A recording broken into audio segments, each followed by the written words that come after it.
Hi dear student, आपका हार्दिक स्वागत है आपके अपने YouTube channel WiFi maths by Dharmveer sir पर। जैसा कि आपको पता है कि लास्ट वीडियो के अंदर हमने एक्सरसाइज 7.1 को कंप्लीट कर लिया था, मतलब डिस्टेंस फॉर्मूला हम पढ़ चुके थे। आज हम पढ़ने जा रहे हैं सेक्शन फॉर्मूला, यानी कि सेक्शन फॉर्मूला पर बेसिक एक्सरसाइज होगी हमारी। इससे पहले कि हम एक्सरसाइज की तरफ चले, मैं आपको बता देता हूं कि इस कंप्लीट चैप्टर का बेसिक इंट्रोडक्शन हमने एक वीडियो के अंदर कवर कर लिया था, पूरे ही चैप्टर का। ठीक है, अगर आपने वो वीडियो नहीं देखी है तो वो आप जरूर देखें, क्योंकि उस वीडियो से आपको थोड़ा ओवरव्यू मिल जाएगा कि इस चैप्टर में हमें क्या क्या पढ़ना है। ठीक है, उसका लिंक आपको इस वीडियो के डिस्क्रिप्शन में मिलेगा, तो वहां पर जाकर के आप देख सकते हैं। और साथ ही आपको इस वीडियो के लिंक डिस्क्रिप्शन में साथ ही लिंक मिलेगा आपको अब तक जितने भी हमारे चैप्टर हो चुके हैं उन सभी का। अगर आपने वो चैप्टर नहीं देखे हैं तो आप देख सकते हैं वहां पर जाकर के। ठीक है, चलिए शुरू करते हैं एक्सरसाइज 7.2 और पढ़ने जा रहे हैं आज सेक्शन फॉर्मूला। क्या पढ़ने जा रहे हैं भाई? Section formula. ठीक है, तो क्या होता है सेक्शन फॉर्मूला थोड़ा जान लेते हैं। वैसे बेसिक में हम पढ़ चुके थे, जो फर्स्ट वीडियो थी हमारी इस चैप्टर की। ठीक है, तो थोड़ा जान लेते हैं क्या होता है। ए पॉइंट आपको गिवन है, इसके कोऑर्डिनेट है x1 y1 और बी पॉइंट आपके पास x2 y2 इसके कोऑर्डिनेट है। कोई थर्ड पॉइंट होगा जो इंटरनली या एक्सटर्नली होगा, मतलब कहीं बाहर लाई करेगा या अंदर लाई करेगा। तो फिलहाल हम इंटरनली की बात कर रहे हैं, मतलब पॉइंट जो पॉइंट है, इन दोनों पॉइंटों को मिलाने से ये जो लाइन बनी, इस लाइन को mn रेशियो के अंदर ये सी पॉइंट क्या कर रहा है, डिवाइड कर रहा है भाई। तो इस सी पॉइंट के कोऑर्डिनेट आपको निकालने होते हैं, इसीलिए हम इसको सेक्शन फॉर्मूला बोलते हैं। दो सेक्शन में डिवाइड कर रहा है ना पूरी लाइन को। ठीक है, तो इस पॉइंट पर x कोऑर्डिनेट को निकालने का तरीका क्या होगा, mx2 plus nx1 m plus n। m और n क्या होंगे? आपके रेशियो होंगे।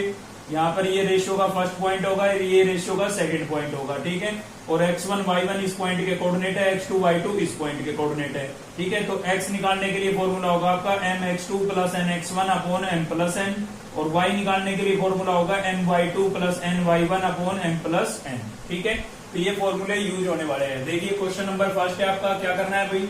Find the coordinate of the point. आपको उस पॉइंट के कोऑर्डिनेट निकालने हैं जो विच divide the joining of -1 7 4 -3 in the ratio 2:3। इन दोनों पॉइंटों को मिलाने से जो हमारी लाइन बनेगी वो लाइन 2:3 के अंदर डिवाइड हो रही है किसी पॉइंट से। ठीक है, 2:3 का मतलब एक पार्ट 2 होगा तो दूसरा कितना होगा, 3 होगा। ठीक है, तो आपको उस पॉइंट के कोऑर्डिनेट निकालने हैं, मतलब ये बीच वाला जो सी पॉइंट होता है इसके कोऑर्डिनेट आपको निकालने हैं। तो देखिए सबसे पहला काम ही यही होता है हमारा कि क्वेश्चन में जो हमें गिवन होता है उसको हम लिख देते हैं। आप देख सकते हैं इन पॉइंटों को नाम नहीं दिया है, तो हम अपनी तरफ से नाम दे देते हैं। क्या नाम दे देंगे भाई? फर्स्ट पॉइंट को ए नाम दे देते हैं, -1 7 को, और बी पॉइंट को, सेकंड पॉइंट को क्या नाम दे देते हैं? बी दे देते हैं भाई। ठीक है, तो यहाँ पर आप साथ के साथ लिख के चलें इनकी वैल्यू, क्योंकि आपको फॉर्मूला लगाने में दिक्कत नहीं आएगी। ये आपका क्या होगा, x1, तो x1 कितना हो गया -1, और y1 कितना होगा भाई 7 होगा। सेकंड क्या हो जाएगा y1। ऐसे यहाँ पर x2 आपके पास कितना हो गया 4, और y2 कितना हो जाएगा भाई, y2 हो जाएगा आपका -3। उसके अलावा हमें गिवन था रेशियो। ठीक है, रेशियो हमें क्या गिवन है? रेशियो हमें गिवन है 2:3। क्या है भाई? 2:3। तो आप देख सकते हैं हमने रेशियो को mn से लिखा है, तो m की वैल्यू तो यहाँ पर कितनी हो जाएगी, m की वैल्यू तो कितनी हो गई 2, और n की वैल्यू कितनी हो गई 3। ठीक है, अब आपको वैल्यू रखने में समस्या नहीं आएगी। तो हम जो सी पॉइंट है, हमारा थर्ड पॉइंट है, जो इसको 2:3 के अंदर डिवाइड कर रहा है ए बी लाइन को, उसका x कोऑर्डिनेट निकालने जा रहे हैं। तो फॉर्मूला क्या है, mx2 plus nx1 upon m plus n। ठीक है, तो यहाँ पर क्या होगा, m की वैल्यू कितनी है भाई? m की वैल्यू आपके पास 2 है। x2 कितना है आपके पास? x2 आपके पास यहाँ पर था कितना है 4 प्लस n की वैल्यू कितनी है 3। ठीक है, और x1 कितना है आपके पास -1। ठीक है, सभी की वैल्यू ऊपर लिखी हुई है, देख देख के रखनी है बस। m कितना हो गया भाई 2 हो गया, और n कितना हो गया 3। बस इसको सिंप्लीफाई कर लेंगे और आंसर आ जाएगा 2 4 जा 8 प्लस माइनस 3 1 जा 3, 2 प्लस 3 कितना हो गया 5। तो 8 - 3 कितना बचा भाई 5 बचा। अपॉन में भी क्या है 5 से 5 क्या हो जाएगा कैंसिल, तो x की वैल्यू कितनी आ गई 1। अब ऐसे ही हम y निकालेंगे। y निकालने के लिए आपका y वाला फॉर्मूला लग जाएगा my2 plus ny1 upon m plus n। क्या हो जाएगा भाई m प्लस n। ठीक है, तो इसमें भी आप सभी की वैल्यू रिप्लेस कर दें। m कितना है आपके पास 2 है, देख सकते हैं आप यहाँ पर। ठीक है, y2 कितना है भाई, y2 यहाँ पर लिखा है हमने कितना है -3, n कितना है भाई 3 है। ठीक है, और y1 कितना है हमारे पास, y1 है आपका 7। अपोन में क्या हो जाएगा, m कितना है 2 और n कितना है 3। ठीक है, ये वैल्यू पहले लिख लिया करो, फिर रखने में समस्या नहीं आएगी आपको। चलिए सोल्व करते हैं। 2 3 जा 6, माइनस का 6 आएगा, 3 7 जा 21। ठीक है, और अपोन में कितना बच गया 5। तो आप देखेंगे भाई प्लस माइनस क्या होगा, माइनस होगा। 21 में से 6 को माइनस करेंगे, कितना बचेगा 15, किसका, प्लस का। अपोन में क्या था 5, 5 1 जा 5, 5 3 जा 15। तो पॉइंट कितना आ गया 3, y की वैल्यू कितनी आ गई 3। तो यहाँ पर आप लिख के बताएंगे हेंस रिक्वायर्ड पॉइंट, मतलब जो पॉइंट पूछा गया था वो क्या होगा। आपको अच्छे से पता है किसी भी पॉइंट में पहले x कोऑर्डिनेट लिखा जाता है। तो x की वैल्यू कितनी आई है 1, तो यहाँ पर हम लिखेंगे 1, कॉमा लगाएंगे। y की वैल्यू कितनी आई है 3, तो 3। और ये आपका क्या हो जाएगा, आंसर हो जाएगा। ठीक है, तो ये आपका था क्वेश्चन नंबर फर्स्ट। देखते हैं क्वेश्चन नंबर सेकंड। इतना हार्ड नहीं था, समझ में आ गया होगा आपको। चलिए सेकंड क्वेश्चन है आपका। क्वेश्चन नंबर सेकंड में क्या बोल रहा है भाई, find the coordinate of the points of inter trisection. Trisection का मतलब है इक्वल 3 पार्ट्स के अंदर डिवाइड करना, 3 सेक्शन के अंदर डिवाइड करना, 3 भाग के अंदर डिवाइड करना। ठीक है, तो आपको उन पॉइंटों के कोऑर्डिनेट निकालने हैं जो पॉइंट इसको ट्राइसेक्ट कर रहे हैं। किसको ट्राइसेक्ट कर रहे हैं, इस पॉइंट और इस पॉइंट को मिलाने से जो लाइन बन रही है उसको ट्राइसेक्ट कर रहे हैं, मतलब इक्वल 3 पार्ट्स के अंदर डिवाइड कर रहे हैं, बराबर 3 भागों में विभाजित कर रहे हैं। ठीक है, तो सबसे पहला काम होगा, हम पॉइंटों को नाम दे देते हैं। फर्स्ट पॉइंट को हमने क्या लेट कर लिया ए, तो फर्स्ट पॉइंट आपका हो जाएगा 4 -1, और सेकंड पॉइंट क्या हो जाएगा भाई बी नाम दे देते हैं, क्या हो जाएगा -2 -3। ठीक है, अब आप ऐसा करें, यहाँ पर x1 y1 की वैल्यू लिख ले पहले। तो x1 आपके पास कितना हो गया 4, ठीक है, और y1 आपके पास कितना हो जाएगा भाई -1। x2 क्या हो जाएगा -2, और y2 कितना हो गया -3। ठीक है, इन सभी की वैल्यू हमने लिख दी। अब आप एक लाइन बना ले ताकि आपको अंदाजा हो जाए कि हमें करना क्या है। ये हमने लाइन बनाई, इस पॉइंट को हमने नाम दिया ए, और इस पॉइंट को नाम दे देते हैं हम बी। ठीक है, ए पॉइंट के कोऑर्डिनेट थे आपके पास 4 -1, और बी पॉइंट के कोऑर्डिनेट थे आपके -2 और -3।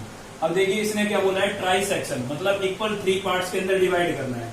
तो एक पॉइंट यहाँ दिखा देता हूँ, एक ही यहाँ पर। ठीक है, इक्वल 3 पार्ट्स हो गए ना, ए पार्ट, 2 पार्ट और ये 3 पार्ट हो गए। इनको नाम कुछ भी दे सकते हैं आप, ए भी दे चुके हैं तो सी और डी नाम दे देते हैं। ठीक है, चलिए तो निकालते हैं हम कोऑर्डिनेट ऑफ पॉइंट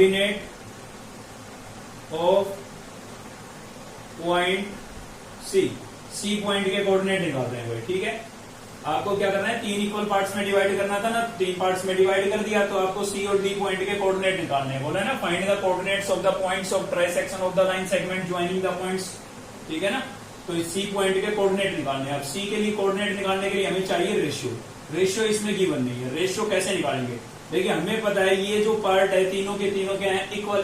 तो अगर आप इस पॉइंट के कोऑर्डिनेट निकालना चाह रहे हैं तो इधर कितने पार्ट है, एक पार्ट है, तो लिखेंगे 1 रेशियो। इधर कितने पार्ट है, 1 2 पार्ट है, तो इस पॉइंट के लिए जो आपका रेशियो होगा वो क्या हो जाएगा, 1:2 हो जाएगा, क्योंकि यहाँ पर एक भाग है और इधर कितने भाग है, 2। ठीक है, ऐसे डी पॉइंट के कोऑर्डिनेट निकालेंगे तो भाई डी के इधर कितने पार्ट है, इक्वल 2 है, और इधर कितना है 1, तो इसके लिए 2 इधर 2 दे, और रेशियो में इधर कितना है 1, तो इसके लिए रेशियो क्या हो जाएगा 2:1। तो सी पॉइंट के कोऑर्डिनेट निकालेंगे तो रेशियो ये वाला यूज करना है, डी पॉइंट के कोऑर्डिनेट निकालेंगे तो रेशियो ये वाला यूज करना है। ठीक है, चलिए तो सी पॉइंट के कोऑर्डिनेट निकाल रहे हैं ना अभी तो सी पॉइंट में आप रेशियो में देख के बता सकते हैं, एम की वैल्यू कितनी हो जाएगी 1, और एन की वैल्यू कितनी हो जाएगी भाई 2। ठीक है, चलिए निकालते हैं एक्स कोऑर्डिनेट। तो एक्स कोऑर्डिनेट के लिए फॉर्मूला हमारा अब भी लिखा हुआ है वहां पर, mx2 + nx1 upon m + n। ठीक है भाई, इसमें वैल्यू रिप्लेस कर देते हैं। तो m आपके पास कितना है 1, x2 कितना है भाई, सर्च करिए x2 कितना था -2 था, प्लस n कितना है 2, x1 कितना है आपके पास, x1 आपके पास है 4, और अपॉन में m + n, m हो गया 1 और n कितना हो गया 2। ठीक है, इसको सिंप्लीफाई कर लेंगे, सिंप्लीफाई करेंगे तो क्या होगा, 2 + 1 कितना हो गया आपके पास 3, -1 को 2 से मल्टीप्लाई करूंगा -2, और 2 को 4 से मल्टीप्लाई करूंगा तो कितना हो जाएगा 8। ठीक है, यहां पर दिखाई दे रहा है आपको, दिखाई दे रहा है थोड़ा ना। चलिए यहीं पर सोल्व कर लेते हैं। तो -2 + 8 कितना बचेगा 6 बचेगा, और अपॉन में कितना था 3, तो 3 × 1 = 3, 3 × 2 = 6, कितना आ गया 2। तो सी पॉइंट का एक्स कोऑर्डिनेट आ गया है। अब निकालेंगे हम वाई कोऑर्डिनेट। तो वाई कोऑर्डिनेट निकालने के लिए फॉर्मूला क्या हो जाएगा, my2 plus ny1 upon m plus n। ठीक है भाई, इसमें वैल्यू रिप्लेस कर दें आप। तो इसमें वैल्यू रिप्लेस करेंगे m की। m कितना था अपने पास, 1 था, तो 1। y2 कितना है भाई, y2 -3 है, तो -3 प्लस n कितना था भाई, n था आपका 2, और y1 कितना था हमारे पास, -1। ठीक है, अपॉन में m कितना था 1 और n कितना था 2। क्लियर है, सभी की वैल्यू है, रिप्लेस कर दीजिए बस। -3 को 1 से मल्टीप्लाई करेंगे -3, 2 को -1 से करेंगे -2, और 2 प्लस 1 कितना हो जाएगा 3। तो आप देख सकते हैं -3 -2 क्या हो जाएगा, -5/3। तो कोऑर्डिनेट क्या आ गया आपके पास, कोऑर्डिनेट्स ऑफ पॉइंट सी क्या है भाई, x की वैल्यू कितनी आई, 2 आई थी यहाँ पर 2, और y की वैल्यू कितनी आई है, -5/3। ठीक है, चलिए अब ये हो गया हमारा सी पॉइंट। अब हमें निकालने हैं डी पॉइंट के कोऑर्डिनेट। देखिए सेम तरीका रहेगा, ये x1 y1 और ये x2 y2, बस डी के लिए आपको रेशियो ये वाला यूज करना है। अगर आपको ये कंसेप्ट समझ में आ गया है तो डी का आप खुद से ट्राई करें। ठीक है, मैं निकाल रहा हूँ, आप वीडियो को यहाँ पर रोक करके खुद से ट्राई कर सकते हैं, मैं आपको सोल्व करना बता ही रहा हूं। तो डी पॉइंट के कोऑर्डिनेट निकाल लेते हैं अब यहाँ पर, कोऑर्डिनेट ऑफ पॉइंट डी। ठीक है भाई, तो डी पॉइंट के कोऑर्डिनेट निकालेंगे तो डी के लिए रेशियो कितना होगा, 2:1। तो m की वैल्यू यहाँ पर कितनी हो गई है 2, और n की कितनी हो गई है 1। अब ये वाली यूज करनी है, पहले वाली सी पॉइंट के लिए थी। ठीक है ना, x1 y1 और x2 y2 तो सेम रहेगा, लेकिन रेशियो ये c के लिए था और ये किसके लिए है, d के लिए। तो इसमें भी x कोऑर्डिनेट निकालेंगे। x कोऑर्डिनेट निकालने के लिए फॉर्मूला आपका यहाँ पर लिखा हुआ है। ठीक है, बार बार नहीं लिख रहे हैं, इसमें देख लें आप m कितना है भाई 2, x2 कितना था हमारे पास -2, प्लस n कितना है भाई, n आपका 1 है। फिर क्या है, x1 कितना है 4, तो 4 अपॉन में m2 और n1। सोल्व करेंगे, -2 को 2 से मल्टीप्लाई करेंगे, -4, 4 1 जा 4, और अपॉन में कितना हो गया 3। आप देख सकते हैं -4 +4 कैंसिल, ऊपर तो कुछ नहीं बचा, 0 बचा, 0 को 3 से डिवाइड करूंगा तो क्या आएगा, 0 ही आएगा। ठीक है, तो ये x कोऑर्डिनेट आ गया है। अब हम निकाल रहे हैं y कोऑर्डिनेट, किसके लिए, डी पॉइंट के लिए। तो इसके लिए फॉर्मूला ये वाला यूज हो जाएगा। m आपके पास कितना है, m आपके पास है 2, y2 कितना था भाई, y2 था आपका -3, प्लस n कितना था आपके पास 1 था।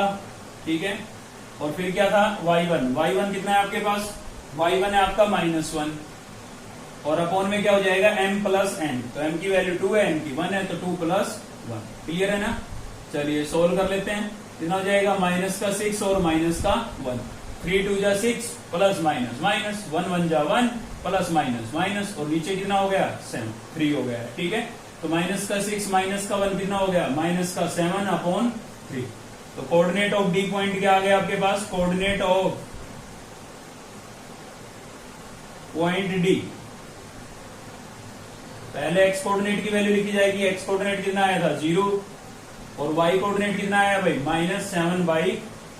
ठीक है, तो ये आपका क्या हो जाएगा, आंसर हो जाएगा। क्लियर है, चलिए देखते हैं नेक्स्ट क्वेश्चन। मैं आपको बता देता हूँ क्वेश्चन नंबर 3 वैसे एग्जाम की दृष्टि से नहीं है, मतलब एग्जाम में आने लायक क्वेश्चन नहीं है, नहीं आएगा एग्जाम में, ये मेरी गारंटी है। फिर भी आप करना चाहें तो कर सकते हैं। ठीक है, कुछ नहीं करना है आपको, एक ग्राफ सा गिवन होगा, उस ग्राफ से आप दोनों पॉइंटों के कोऑर्डिनेट निकाल लेंगे और दोनों के बीच में सेक्शन फॉर्मूला अप्लाई करना है। बस आपको वहां पर जो रेशियो है ना वो फ्रैक्शन में दिया हुआ होगा, 1/4 करके लिखा हुआ होगा, तो उसको आप 1:4 यूज कर लेंगे। ठीक है, तो मैं आपको क्वेश्चन नंबर 4 करा रहा हूं नेक्स्ट। तो देखिए भाई नेक्स्ट क्वेश्चन है आपका क्वेश्चन नंबर 4। क्या करना है आपको, फाइंड द रेशियो। अब की बार रेशियो फाइंड करना है। ठीक है ना, in which the line joining the points, इन दोनों पॉइंटों को ज्वाइन करने से, मिलाने से जो लाइन बनती है वो किस रेशियो में डिवाइड होगी, किससे, इस पॉइंट से। ठीक है, मतलब बीच का जो पॉइंट है वो आपको अब की बार गिवन है, आपको रेशियो निकालना है। क्लियर है भाई, तो देखिए सबसे पहले तो मैं आपको बता देता हूं, जब भी आपको रेशियो फाइंड करना होता है ना तो उसको आप लेट कर लिया करो, लेट गिवन रेशियो। क्या लेट कर लेंगे भाई, जब भी आप रेशियो लेट करेंगे ना तो हमेशा क्या लेट करेंगे, k/1 लेट करेंगे। ठीक है, के रेशियो 1 लेट करेंगे। अब देखिए यहाँ पर क्या है, ये एक थोड़ा लाइन से रिप्रेजेंट करके देख लेते हैं, कंफ्यूजन क्लियर हो जाता है इससे, ठीक है ना। आप भी ऐसा कर सकते हैं। तो फर्स्ट पॉइंट आपका हो जाएगा ए पॉइंट के कोऑर्डिनेट हो गए -3 और 10 हो गया, ठीक है। ये आपका पॉइंट हो जाएगा बी पॉइंट के कोऑर्डिनेट हो गए 6 और -8। इन दोनों पॉइंटों को मैंने मिलाया तो ये एक लाइन सेगमेंट बनी। ये लाइन सेगमेंट एक थर्ड पॉइंट है ये, ठीक है। इसका नाम दे देते हैं हम सी। इस सी पॉइंट से किस रेशियो के अंदर डिवाइड हो रही है, उस रेशियो को आपको फाइंड करना है। तो उसको हमने के रेशियो 1 लेट कर लिया है, इसलिए मैंने के रेशियो 1 लिख दिया है, ठीक है। यहाँ पर आप x1 y1 वगैरह की वैल्यू लिख लें। x1 आपके पास कितना है -3, यहाँ से मिलेगा। y1 कितना है भाई 10। ऐसे ही x2 y2 यहाँ से मिलेगा। x2 कितना है आपके पास 6 और y2 कितना हो जाएगा, y2 आपका हो जाएगा -8, ठीक है। फॉर्मूले आपको याद हो चुका होगा अब तक, इसलिए मैंने मिटा दिया है, कोई दिक्कत नहीं है, फिर से लिख लेंगे, ठीक है। चलिए यूज करते हैं। तो x की वैल्यू निकालने जा रहे हैं हम। x क्या होता है भाई mx2 + nx1। देखिए जब भी रेशियो की बात आती है तो लगेगा तो सेक्शन फॉर्मूला, ठीक है। जब रेशियो इसने पूछा है तो सीधी सी बात है सेक्शन फॉर्मूला ही लगेगा, ठीक है ना। तो इसलिए हमने लिख दिया x क्या होता था mx2 + nx1 / m + n। अब देखिए इसमें इस x की वैल्यू है ना गिवन है आपको, ये बीच में जो पॉइंट होता है ये x की वैल्यू होती है, ये y की। तो ये गिवन है ना, x की वैल्यू कितनी गिवन है -1, ठीक है। m आपको कितना गिवन है, m आपका क्या होगा फर्स्ट यानी कि k + n कितना होगा 1, क्लियर है। m क्या हो जाएगा k x2 कितना था 6 था भाई, प्लस n कितना है 1 और x1 कितना है -3, क्लियर है। तो यहां से हो जाएगा -1 = अपॉन में क्या था भाई k + 1, 6 को k से मल्टीप्लाई करूंगा 6k, -3 को 1 से करूंगा -3, ठीक है। अब इसके अपॉन में कुछ नहीं है तो मैं 1 लेट कर लेता हूं, क्योंकि मुझे यहाँ से k की वैल्यू निकालनी है। तो आप यहाँ से क्या करेंगे, क्रॉस मल्टीप्लाई कर देंगे भाई। k + 1 को -1 से मल्टीप्लाई करूंगा तो क्या हो जाएगा -k + 1, ठीक है ना।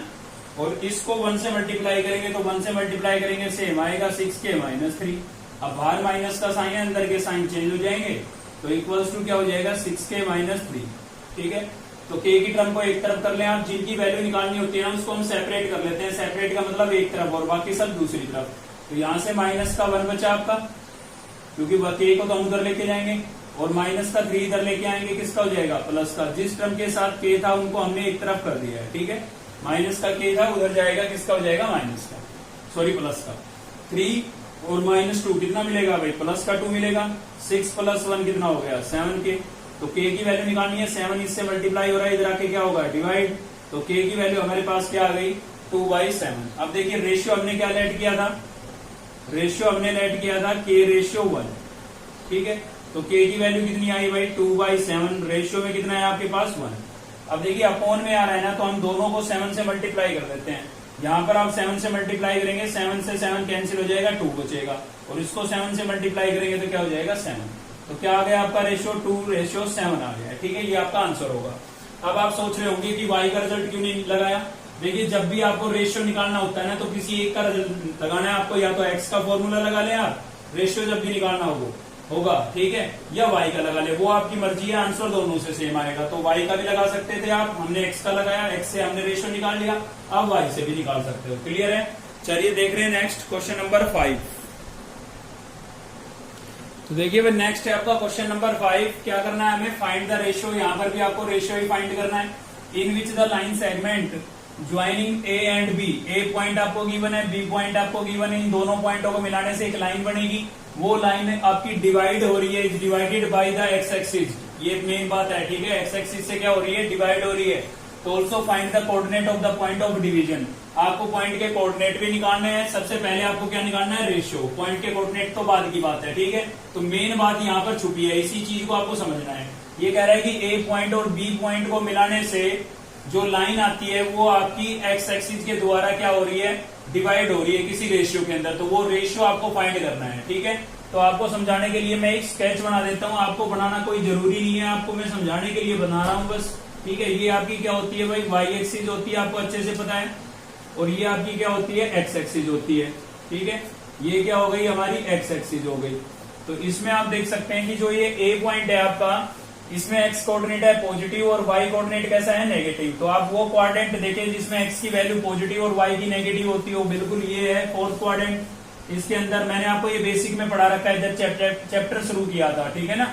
अगर आपने वो वीडियो नहीं देखी है तो उसका लिंक आपको नीचे मिलेगा, आप देख सकते हैं जाके। तो ये ए पॉइंट है ना आपका, बिल्कुल इस क्वाड्रेंट के अंदर लाई करेगा, एक्स की वैल्यू पॉजिटिव और वाई की नेगेटिव। तो इधर एक्स की पॉजिटिव होती है और वाई की इधर क्या होती है, नेगेटिव। तो दोनों से इस पॉइंट एक्स क्वाड्रेंट में मिला ना। बी पॉइंट जो है इसमें एक्स की वैल्यू नेगेटिव है और वाई की कैसी है, पॉजिटिव है भाई, ठीक है। तो एक्स की नेगेटिव और वाई की पॉजिटिव इस क्वाड्रेंट में होती है। इस क्वाड्रेंट में मान लीजिए यहाँ पर ए पॉइंट, मैं आपको समझाने के लिए अंदाजे से बना रहा हूँ, ठीक है ना, आपको बनाना कोई जरूरी नहीं है। तो ये पॉइंट हो गया। तो ये दोनों पॉइंट जो है अगर इनको मैं ज्वाइन कराता हूं तो ये दोनों करीबन यहां मिल जाएंगे आके, ठीक है। तो ये बोला है कि इसने ये जो लाइन बनी ए बी, जो लाइन बनी ये एक्स एक्सिस के द्वारा, ये आपकी एक्स एक्सिस है, इसके द्वारा किसी जिस रेशियो में डिवाइड हो रही है उस रेशियो को आपको फाइंड करना है। मतलब इस पॉइंट पर डिवाइड हुई ना, एक पार्ट ये बन गया, एक पार्ट ये बन गया, ठीक है। तो आपको इस पॉइंट पर रेशियो फाइंड आउट करना है, क्लियर है। अब देखिए रेशियो निकालने के लिए अभी आपने देखा पीछे कि रेशियो निकालने के लिए हमें किसी एक की वैल्यू चाहिए इस पर। जैसे कि पिछला क्वेश्चन था हमारा, उसमें x की वैल्यू भी गिवन थी, c पॉइंट जो हमने बीच में लिया था, ठीक है ना, उस पॉइंट पर x और y दोनों की वैल्यू गिवन थी। इसलिए मैंने आपको वहां पर बोला कि आप x के फॉर्मूले से भी k की वैल्यू निकाल सकते हैं और y के फॉर्मूले से भी k की वैल्यू निकाल सकते हैं, क्योंकि वहां पर हमारे पास चॉइस थी, क्योंकि दोनों की वैल्यू गिवन थी, ठीक है। तो यहाँ पर तो किसी की भी वैल्यू गिवन नहीं है, कैसे निकालें। तो आपको एक बेसिक में बात बताई गई थी, जब मैंने इसका इंट्रोडक्शन पढ़ाया तभी मैंने आपको बताया था कि कोई पॉइंट अगर एक्स एक्सिस पर लाई कर रहा है तो वहां पर एक्स कोऑर्डिनेट तो कुछ होगा, लेकिन वाई कोऑर्डिनेट क्या होगा, जीरो होगा। वाई कोऑर्डिनेट क्या होगा भाई, जीरो। तो इस पॉइंट पर वाई की वैल्यू जीरो होगी, क्योंकि ये पॉइंट कहां पर लाई कर रहा है, एक्स एक्सिस पर लाई कर रहा है। और एक्स कोऑर्डिनेट क्या होगा वो हमें पता नहीं है, वो तो हमें फाइंड करना है, तो उसको मैंने लिख दिया एक्स। तो ये आपका बन गया है सी पॉइंट, जो हम सी बीच में लिखते थे ना, वो पॉइंट बन गया है, ठीक है। तो इसमें देखिए ये एक्स कोऑर्डिनेट तो आपको गिवन नहीं है, तो क्या गिवन है, वाई कोऑर्डिनेट गिवन है। इसका मतलब हमें कौन सा फॉर्मूला यूज करना पड़ेगा सेक्शन में से, वाई वाला फॉर्मूला यूज करना पड़ेगा, ठीक है। चलिए चलते हैं सॉल्यूशन पर। तो सॉल्यूशन में क्या हो जाएगा भाई, पहले तो पॉइंट लेट कर लेते हैं हम, late required point, late required point, ठीक है। तो क्या लेट करेंगे, अभी मैंने आपको लिख के भी बताया, क्या लेट कर लिया हमने, x0। क्या लेट कर लिया, x0, क्योंकि y की वैल्यू तो हमें श्योर है कि y की वैल्यू तो इस पॉइंट पर जीरो होगी, x की हमें पता नहीं, इसलिए हमने उसको x ही लेट कर लिया है, ठीक है। और रेशियो क्या लेट कर लेते हैं, late required ratio. Required ratio जो पूछा गया है वो रेशियो अब क्या लेट करेंगे, रेशियो आपको हमेशा k रेशियो 1 लेट करना है, ठीक है भाई। अब कौन सा फॉर्मूला लगाएं, पहले पॉइंट लिख लेते हैं। ए पॉइंट आपके पास कितना है, ए पॉइंट आपका 1 - 5, और बी पॉइंट क्या है भाई, बी पॉइंट आपका -4 और 5, ठीक है। तो यहाँ से x1 की वैल्यू कितनी हो गई, 1, और y1 की वैल्यू कितनी हो गई भाई, -5। सेम यहाँ से x2 की वैल्यू कितनी हो जाएगी, -4, और y2 की वैल्यू कितनी हो जाएगी, 5। अब फॉर्मूला कौन सा लगाएं, रेशियो निकालना है, पहले हमें क्या निकालना है, रेशियो। तो रेशियो के लिए कौन सा फॉर्मूला लगाएं, जो ये सी पॉइंट है इस पर कोऑर्डिनेट कौन सा गिवन है, वाई कोऑर्डिनेट गिवन है। वाई कोऑर्डिनेट की वैल्यू कितनी दी हुई है, 0। तो बिल्कुल आपको y का ही फॉर्मूला लगाना पड़ेगा। जब दोनों की वैल्यू, फॉर्मूला क्या था, my2 + ny1 upon m + n, clear है भाई। तो इस y की वैल्यू सी पॉइंट पर हमें गिवन है, क्या गिवन है, 0। तो मैं यहाँ 0 लिख सकता हूँ। m आपका क्या हो जाएगा, k हो जाएगा। y2 कितना है आपके पास, 5, n कितना हो जाएगा भाई, n आपका 1 हो जाएगा, ठीक है। और y1 कितना है आपके पास, -5, और अपॉन में m क्या है, k, और n कितना है, 1, ठीक है। अब देखिए ये डिवाइड हो रहा है, इधर आके 0 से क्या होगा, मल्टीप्लाई, और 0 से कोई चीज मल्टीप्लाई होती है तो क्या हो जाती है, 0 ही हो जाती है। तो यहां से हो जाएगा आपका 5k माइनस प्लस -5 बन जा 5, ठीक है। माइनस का 5 इधर आएगा, प्लस का हो जाएगा, इक्वल्स टू में क्या बचेगा, 5k। मुझे k की वैल्यू निकालनी है ना यहाँ से, तो ये माइनस का 5 इधर लेके आए, प्लस का हो गया। अब ये 5 इससे मल्टीप्लाई हो रहा है, तो यहाँ पर आपके क्या होगा, डिवाइड होगा। तो 5 से 5 क्या हो गया, कैंसिल। k की वैल्यू आपके पास कितनी आ गई है, 1 आ गई है, ठीक है भाई। k की वैल्यू आपके पास क्या आ गई है, 1। तो रिक्वायर्ड रेशियो क्या हो जाएगा आपका, यहाँ पर रेशियो तो आ गया है, k की वैल्यू आ गई तो रेशियो आ गया, समझो, ठीक है। तो रेशियो हमने क्या लेट किया था, k रेशियो 1 लेट किया था, k की वैल्यू कितनी आई, 1, तो 1 रेशियो 1 हो गया, ठीक है। चलिए अब दूसरा काम हमें क्या करना था, also find the coordinate of the point. इस पॉइंट के कोऑर्डिनेट में निकालने हैं। तो इसमें से y की वैल्यू तो पहले ही गिवन, ये तो निकालने की जरूरत नहीं है, केवल किसकी निकालनी है, इस x की निकालनी है, ठीक है। तो x की निकालनी है, तो अब हम x का फॉर्मूला लगा देते हैं। तो x का फॉर्मूला लगाएंगे, क्या हो जाएगा, mx2 + nx1 upon m + n। एक चीज ध्यान देंगे, अब आपके पास रेशियो गिवन हो चुका है, तो m आपका 1 होगा, n भी कितना होगा, 1। जब गिवन नहीं था इसलिए लेट कर रखा था तो उसको अप्लाई किया, ठीक है ना। तो के की वैल्यू आ गई, के की वैल्यू आ गई तो गिवन रेशियो जो है आपको गिवन हो चुका है, ठीक है। और x1 y1 आपके पहले वाले रहेंगे। तो यहां से इस x की तो वैल्यू हमें निकालनी है। m आपका कितना हो गया 1, n भी कितना हो गया 1, यहाँ पर भी m कितना हो गया 1, x2 कितना है आपके पास -4 प्लस n कितना है भाई 1, और x1 भी कितना है 1 ही है, ठीक है। चलिए इसको सोल्व करते हैं तो क्या आएगा, नीचे 1 + 1 तो कितना हो गया 2, -4 को 1 से मल्टीप्लाई करूंगा -4, 1 को 1 से करूंगा क्या आएगा 1, माइनस का 4 प्लस का 1 कितना बचेगा भाई माइनस का 3/2, ठीक है। तो रिक्वायर्ड पॉइंट क्या आ गया आपके पास, रिक्वायर्ड पॉइंट क्या हो गया भाई, क्या लेट किया था हमने लेट किया था x0, तो x की वैल्यू कितनी आई है -3/2, और y की तो पहले ही गिवन थी 0। समझ गए ना। इस पॉइंट के कोऑर्डिनेट निकालने के लिए हमने y का फॉर्मूला क्यों नहीं लगाया, क्योंकि ये पॉइंट x एक्सिस पर है, और x एक्सिस पर कोई भी पॉइंट होता है तो y कोऑर्डिनेट की वैल्यू क्या होती है 0 होती है, ठीक है। इसलिए हमें y का लगाने की जरूरत नहीं थी क्योंकि हमें y की वैल्यू गिवन थी, बस x का लगाना था। तो उसके लिए पहले हमने रेशियो निकाला, और रेशियो आने के बाद हमने x का फॉर्मूला लगा करके x कोऑर्डिनेट निकाल लिया, ठीक है। तो रिक्वायर्ड पॉइंट आपका ये हो जाएगा, एक आंसर ये होगा और दूसरा आंसर होगा ये 1:1। साथ ही मैं आपको बता देता हूं, जब भी रेशियो इक्वल हो जाता है ना तो इसका मतलब होता है मिड पॉइंट। इसका मतलब ये पॉइंट जो है ना ये पूरी लाइन का मिड पॉइंट है। आपको दिखने से लग नहीं रहा होगा कि बीच में है, लेकिन ये वास्तव में बीच में है, क्योंकि हमने तो एक रफ स्केच बनाया है आपको समझाने के लिए, आपको ये बनाने की आवश्यकता नहीं है, ठीक है ना। तो यहाँ पर रेशियो जब भी इक्वल आ जाता है इसका मतलब क्या है, ये मिड पॉइंट है, यानी कि ये सी पॉइंट जो है ना वो मिड पॉइंट है। रेशियो इक्वल आ रहा है, बराबर 2 भागों में बांट रहा है इस लाइन को, ठीक है ना, इक्वल 2 पार्ट्स के अंदर डिवाइड कर रहा है, ठीक है भाई। तो इस एक्सरसाइज को हम 2 वीडियो में कवर करेंगे। फर्स्ट 5 क्वेश्चन हम कवर कर चुके हैं, ठीक है। बाकी के 5 क्वेश्चन नेक्स्ट वीडियो के अंदर देखेंगे। तो अगर आपको वीडियो अच्छी लगी तो लाइक करें, चैनल को सब्सक्राइब कर ले अब तक नहीं किया है तो, और बेल आइकन को दबा ले ताकि नेक्स्ट वीडियो का नोटिफिकेशन आपको मिलता रहे। साथ ही मैं आपको कहना चाहूंगा कि अगर आपको लग रहा है कि इस चैनल से आपको हेल्प मिल रही है, ठीक है, तो आप भी चैनल की थोड़ी सी हेल्प करें, और हेल्प खाली इतनी करनी है कि अपने दोस्तों से शेयर करना है ताकि सब्सक्राइबर बढ़े, ठीक है। क्योंकि यूट्यूब पर किसी भी चैनल को रखने के लिए कम से कम 1000 सब्सक्राइबर होने जरूरी है। चैनल बंद हो गया तो मैं आपकी हेल्प नहीं कर पाऊंगा, ठीक है। तो इसलिए आपको भी चैनल की थोड़ी हेल्प करनी पड़ेगी, दोस्तों से शेयर करके और उनको सब्सक्राइब करने के लिए बोल करके, ठीक है। चलिए मिलते हैं नेक्स्ट वीडियो में, थैंक यू।